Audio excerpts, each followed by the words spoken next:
જામકંડોરણા તાલુકાના મોટા ભાદરા ગામમાં શ્વાનના હુમલાની ગંભીર ઘટના સામે આવી છે. ગામમાં ઘર પાસે રમતા 5 વર્ષના જેઠુ રબારી નામના બાળક પર અચાનક શ્વાને હુમલો કર્યો હતો.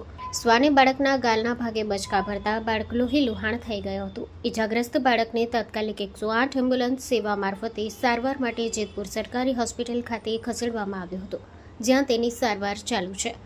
Story report by Rakesh Pithadiya, Jetpur.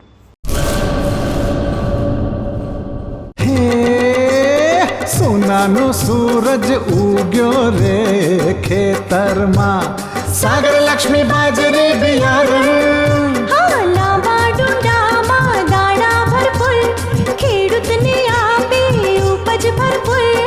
સાગર લક્ષ્મી બાજરી બિયારણ. સાગર લક્ષ્મી એગ્રીસીડ્સ ઉત્પાદિત હાઇબ્રિડ બાજરી બિયારણ જ વાવો. લક્ષ્મીનો સાગર એટલે સાગર લક્ષ્મી.